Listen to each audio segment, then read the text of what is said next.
Let's kick it off, Maya. I think we're all ready. So hello, everybody. Thanks so much for joining us today for the August US Web Design System call. I'm Maya Benari. I do product management and front-end design for the project, and I'm joined today by Dan Williams. So a couple of things before we get started. We'll take questions at a few points during this presentation and as well at the end, and you can type those into the live chat box at the bottom right at any time. And if you need captions, I think Jeremy's on hand to provide a link for us as well. And so I just want to let everybody know that we are recording today's session and it will be available within a few days on DigitalGov's YouTube channel. If you do not wish to be recorded, feel free to hide your video, though it will only be recording whoever's speaking at the moment. So just remember to do that. And you'll also receive an email immediately after the event with the event evaluation. Please give us your feedback since it helps us to make sure we're creating content that is worthwhile for you all. So I'd like to also give a little context for today's event. We host these monthly calls as conversations with fellow designers and developers across the government. We typically invite folks from all around the government to share their work, experiences, and how they're working with the design system. But today we're excited to sort of continue on from last month's call and share our own work on the system, basically on what we're doing with 2.0. And so we'll be demoing sort of how to get started with version 2.0 of the design system. So I'm joined by my teammate, Dan Williams. He's product owner and designer on the team. I'm going to let him introduce himself and then dive into today's presentation. Great. Thanks, Maya. As Maya said, I am Dan Williams, and I am the product owner of the design system. And I started off as a visual designer at 18F, and now I've sort of moved a couple of steps in a couple of different directions, and now working on this project, which is a fantastic, exciting, really cool project, and I'm excited to talk about what we're working on now.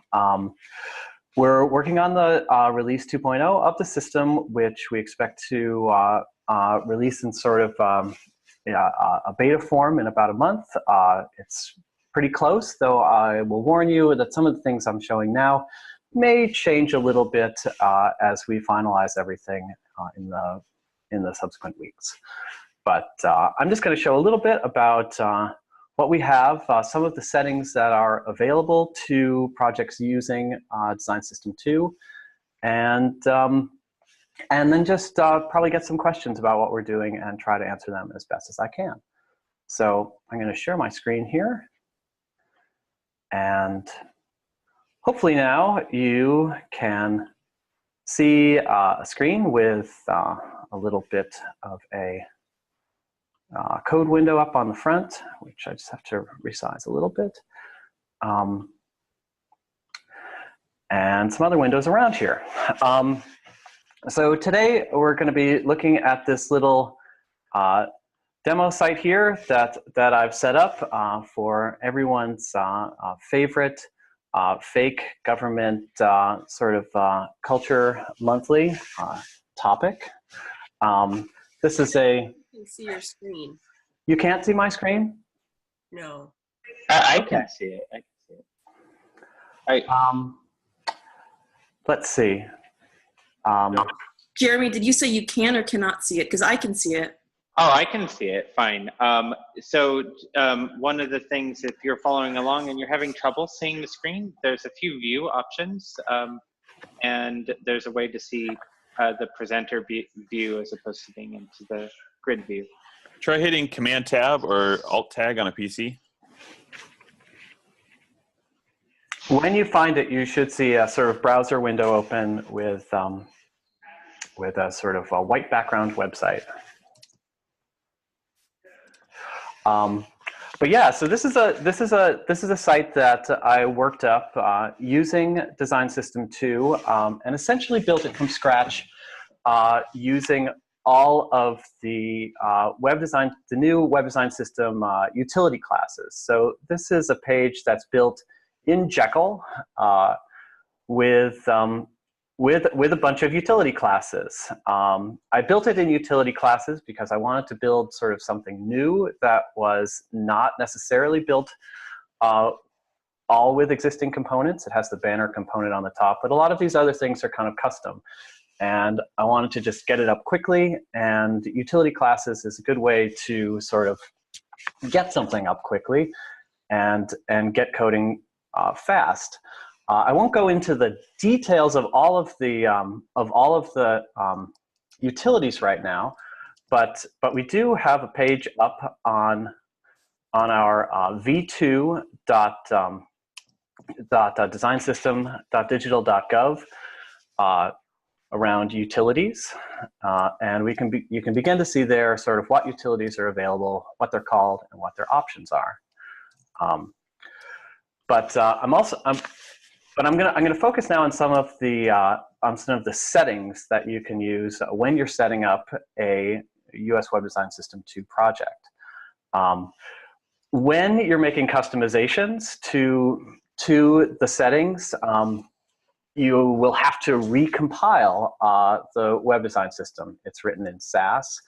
So if you make any changes to variables or settings, like it has to recompile and build some new style sheets. This can be sometimes a little bit complicated, knowing just how to do a recompile, and we're working on guidance to help folks out on some kinds of compilation pipelines, like Gulp, for instance. We use a Gulp pipeline for our work, and this is sort of an example of a Gulp file that I'm using on this repo to watch a folder and use my custom files in my Sass directory, and then compile them along with the US Web Design System files in node modules, which I've included via npm. So that's how this project is set up. It's an npm project with Jekyll that is compiled with a Gulp file. I'm not going to get too much into that right now either. Needless to say, if this kind of thing is complicated, we also provide like pre-compiled style sheets with good defaults. But we're going to go into some of the ways that you can customize the system now. And I'm gonna start with some of the things that we've been working on at the top of this is the USWDS project theme settings file, which is included in the package, and that you can pull out of the package and put into your own projects directory to set the settings for a design system project.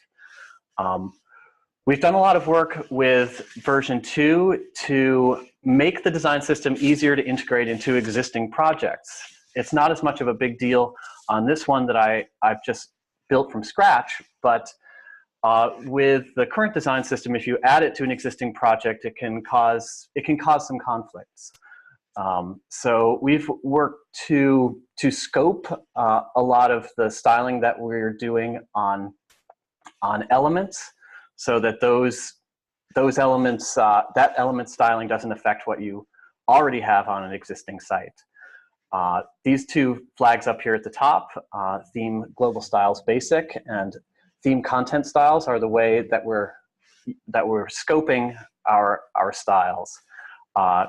We have some basic styles that we apply to paragraphs and links.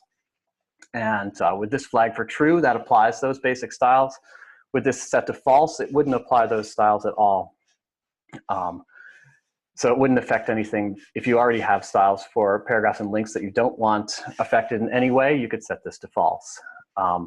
We also have a number of other styles that we apply to paragraphs and headers and things like that, that you may want on all of the paragraphs and headers and such in your project, but you may not. And we have this theme content styles as a way to scope a lot of this additional base styling.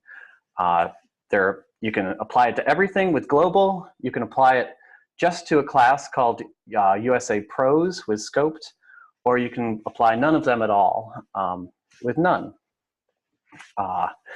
And that's sort of makes a nice way to add the design system to a project that already exists without affecting anything that already exists. But you can still add design system components that should look and perform the way you expect them to. This next section is definitely a work in progress, and this is talking about namespace. There's some namespace options. You'll see that the component namespace has USA hyphen. I wouldn't get too excited about this right now because this sort of feature is not currently on the 2.0 roadmap for working to change the USA prefix new but there are others that you can change right now if you wanted to change it for your project. We have a namespace for our new grid, we have a namespace for our utilities, and we have a namespace for complex utilities called objects. And all of those can be modified in this section. So if you need or want all of your utilities to have a special prefix at the beginning, you could specify it here and turn that on. Right now I have it set to false, so the utilities are just a little bit shorter. Root font size is another thing that, that can give you headaches when you're adding the design system to an existing project. Currently, our root font size is set to 10 pixels, and not every existing project has their root size set to 10 pixels. So, so that can mean when you're adding the design system to a product that has it set to say 16 pixels, that all of the design system components look super big. So we're working to fix that. You can set what your theme root size is to whatever. Currently it is set to 10 pixels, but if I had an existing site that was 16 pixels, I could set that up, and it would build. I would reload here, and nothing would happen, which is good. I didn't want anything to happen. I just wanted to change what the value of the HTML elements font size was, but I didn't want anything really to change otherwise. So if you have an existing project that's at 16, 17, or 19 pixels, you can set it up in your settings. We also have an additional setting here called respect user font size.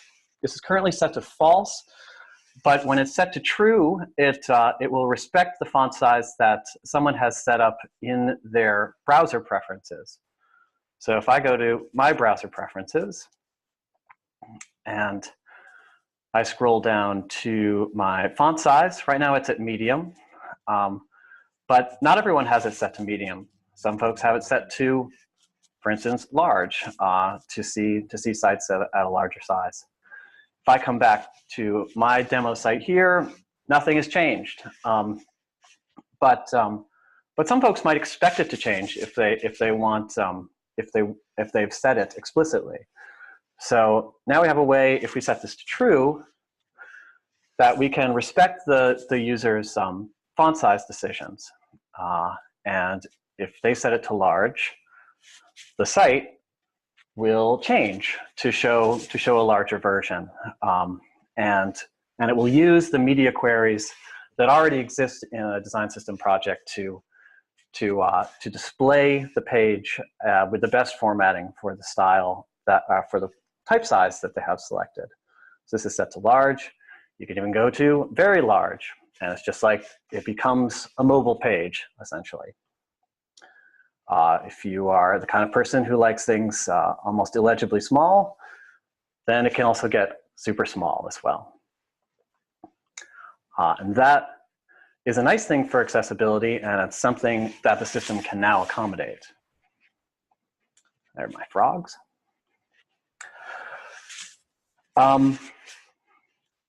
This border box sizing is a fairly sort of boring flag, but it's like whether or not you are setting your box sizing property of all elements in the site to border box. In general, it can be a best practice, but it's not always the case that every site is. Just as in the existing 1.0, you can set your path for fonts and images, and then we can get into some other things that are new. This this little thing sets where we want to have breakpoints for the project. There are a number of different breakpoints, standard breakpoints that we have set up. And this would, this little flag tells you like what breakpoints do we want exposed to the project, and particularly exposed to the utilities, because utilities can be set up to respond to breakpoints. Which ones will it output? One of the other big things we've been sort of working on with this release is around fonts and typefaces, and around how to make them display consistently between projects and when you switch typefaces. I'm going to skip for right now by this section and go down to the fonts that are in use. One of the things that can be a problem when you're using the design system is if you decide to change typefaces from the defaults that we provide. Like, it can make things shift around in sometimes a dramatic way, because some typefaces are kind of small, like Source Sans, and some typefaces are kind of large, like Merriweather. And if you change all of your headers from Source Sans to Merriweather or vice versa, like sometimes they'll get really big or really small in an unpredictable way. So we're working to normalize the size of typefaces.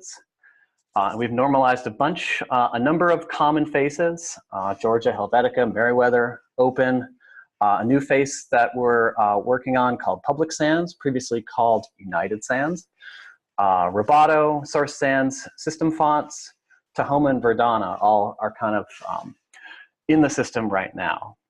And you can set which of these faces that you want to use for different types of fonts. So you can set a mono font, a sans, a serif, and even a condensed font as well. And then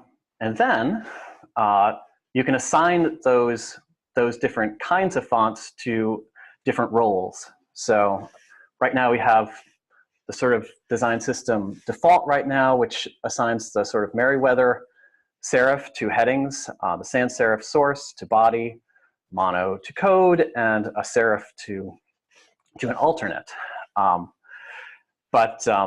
we can we can change this sort of thing. If for whatever reason we want the sans face in the headings, we can just change that to sans, give that a save, let it sort of do its thing, and voila. So the header up here has changed to a sans serif. It changed from Merriweather to Source, but the size remained pretty much optically the same. And we can do the same thing with the body. If we now want the body to be in a serif, we can change this to serif, maybe the default to the alt back to a sans as well. We can see how it is now. And we can change it to sans. Give that a little save. Let gulp do its thing. And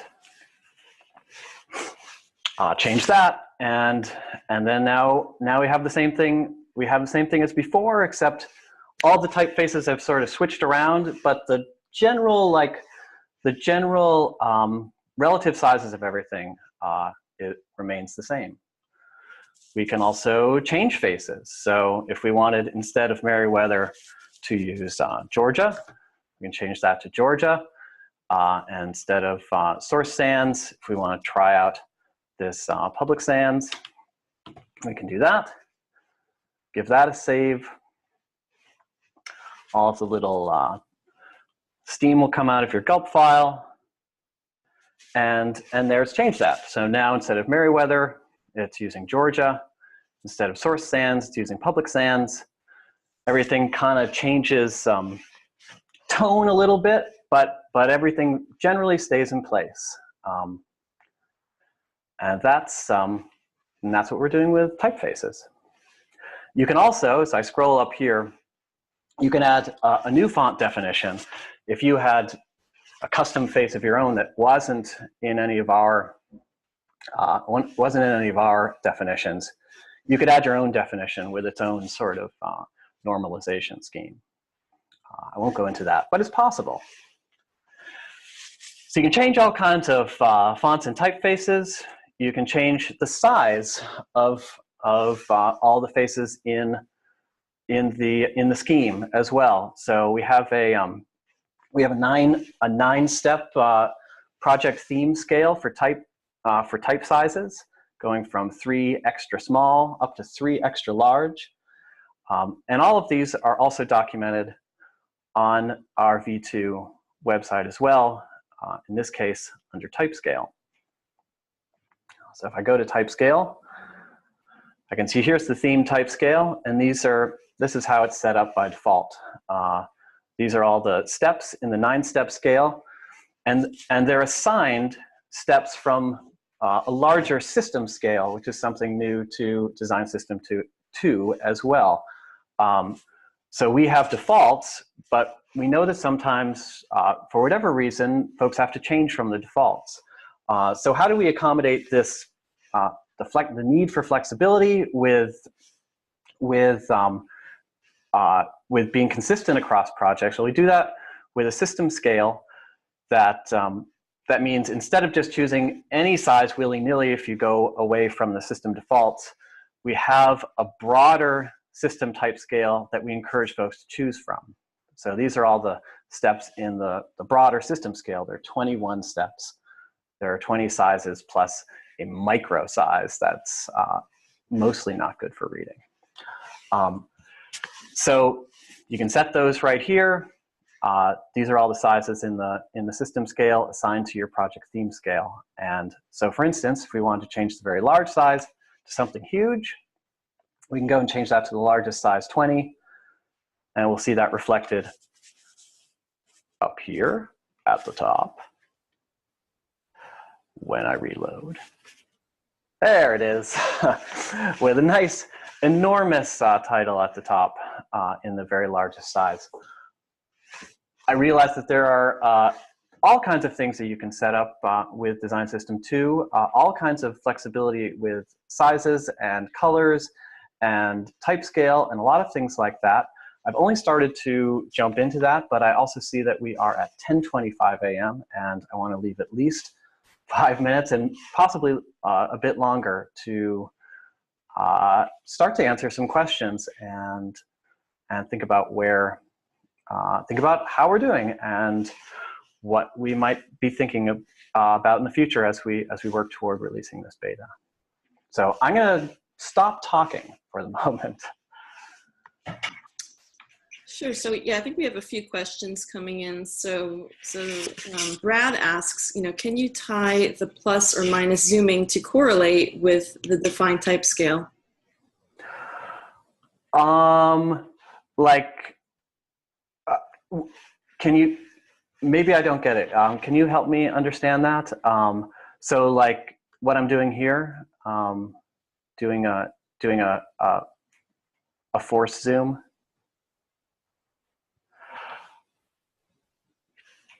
He says yes. I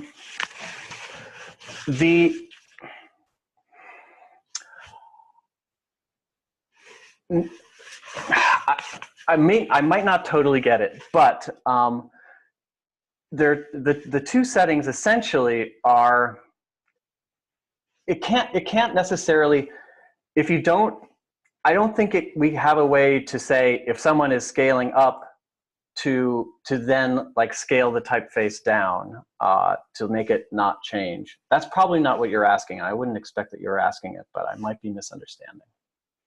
And I don't know if you can help me, Maya, or if the person can clarify. I think we can say no. It's not meant to do that. So the scaling is a percentage based on the browser. Yeah, and with the pluses and minuses, it will pretty much always respond to pluses and minuses by getting bigger and smaller.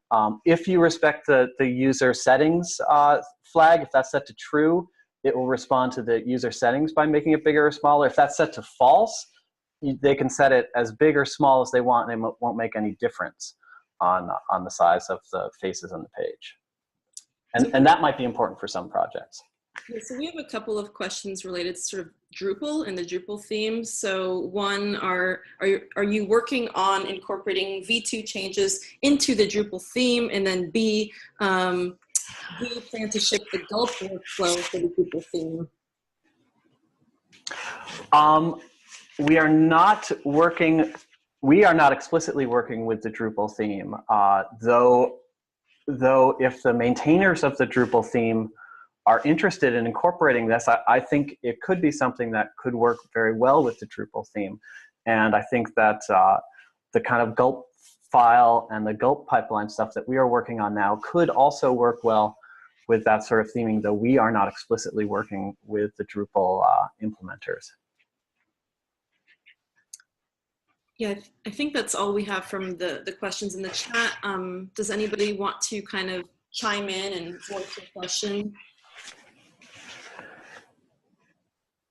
Yeah, happily unmute yourselves if you feel so bold. I have a question, Dan. Could you just give a quick tutorial of the color? Sure. So we'll go a little bit down to the color section. It's the next section here, and we have in the V2 palette we have 5 color families, so we have a neutral color family called base. We have primary family, a secondary family, and 2 accent families, a warm and cool accent. And the intention with these color families is that they tend to be used neutral for text, and then primary, secondary, accent in a kind of 60-30-10 relationship on your site. Your primary color takes up about 60% of the other colors, secondary about 30%, the accents are about 10%. So in this page, the base color is standard gray. The primary color is red. The secondary family is blue, and then we have orange, warm, and mint as our little highlights that you can sort of see down here in these little quotable sections. By the way, this page is available in our USWDS sandbox repo, and it's also up on Federalist. I can point you, if you go to that repo and look at pull requests, you'll see a pull request to this project, so you can actually look at this code and look at this online for yourself. So there are lots of colors available. That's not a great way to say it. We have our theme colors that are here on the site. These are the theme colors that I've just talked about. And they're connected, again, just like Typescale, to a larger palette called the system palette. And the system palette, it has a lot of color families that you could choose from for all different kinds of projects. So if we're looking at this page and we're like, well, this is very red and blue, and it has maybe kind of a, I don't know, overly political bent to it, we could change this. We could change this to green and gold, for instance, and we can let the thing do its thing, and then it would update in this new color theme. You'll also see, as we look through here, there are these theme color families, but then there are also these numbers that are hanging out over here at the side, 10, 30, 50, etc. These numbers are grades. They're grades in the system palette. And a grade is essentially a degree of lightness or darkness in a particular color. And the way these grades are set up is focused toward accessibility. So that if you're combining any grades that are the difference between the grades, so something we're calling the magic number, if that magic number is 50 or higher, then that achieves section 508 AA contrast. And if it's 40 or higher, that achieves AA large contrast. So all these things are sort of named for a particular reason, and they help guide color choices around accessibility and color contrast. And they also provide just good good choices for projects that need to go outside of the defaults. Yeah, we can change. Why don't we change this to change the warm one to yellow? But that's a very quick gloss on color. Great. Eddie asks, how does this differ from the current color palette? The default color palette is very, very similar to the existing color palette. So the primary and secondary colors are slightly differently named, but are the same, pretty much the same tones. So you'll find that any of the role-based colors that we have in the system right now have almost perfect analog to something in the new system. Where it differs most significantly is in the system palette. That idea of, if you're going outside of the defaults, what do you choose from? And now we're giving a broad selection of additional colors to choose from if you're moving from our defaults. So with the defaults in the role-based colors, a little bit of a change in the way that they're named. Some darkests are now darkers, but the hues themselves are the same. We have one person raising their hand. Feel free to unmute. Hi, yeah, I just wanted to say again, like, thanks again. This is so amazing, the tool, and I've been just kind of using it from the designer perspective and kind of like hacking into the CSS, and but I'm sure that there are like that you probably have more like best practices and things outlined. I want to switch gears and kind of jump into the development. Like you're using the node-based approach that you're using. And so I guess is my question is, like, should I should I switch over to the 2.0 and start using that instead of like kind of restarting with the existing design system? And then also where's the best place to, like, do you have like a link or something that would be like have all the materials for starting out on that? So I think my suggestion at this point around whether to use 1.x or 2.0 is, for now, I would recommend not upgrading from 1.x to 2.0 if you have an existing 1.x project until we just have everything as tight as we can get it around the best ways to upgrade. If you're starting from scratch, I think there are a lot of good reasons to start from 2.0 with 2.0 from scratch, and we're working to document how to do that, what's available in 2.0 on this v2.components.digital.gov site, and that's where you'll see the work that we're putting toward what is available in 2.0 and how to get started with it.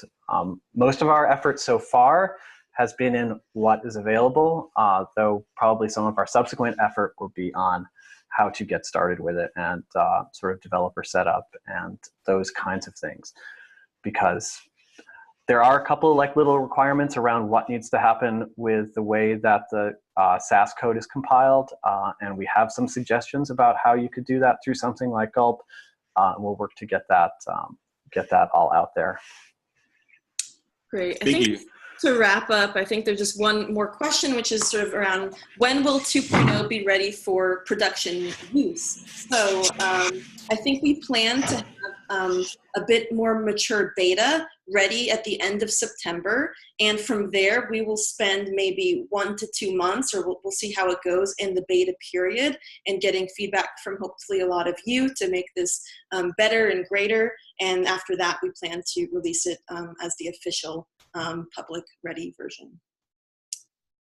So, and if you, so yeah, I think that's it for today since we are a little bit over time, but I just wanted to thank you all for attending today's event. If you have any outstanding questions, please send them to our team and we'll follow up. So our email is USWDS@gsa.gov, or you can also join our Slack channel, which hopefully, Jeremy, could you send a link for people to join?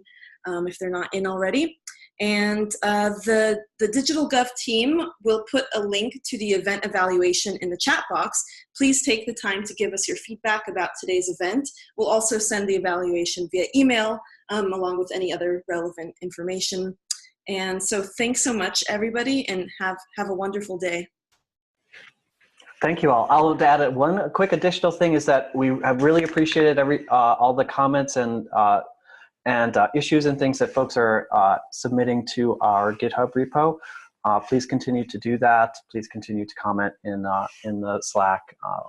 It helps us get better. Thank you. Thank you for all your hard work and for sharing. Thanks.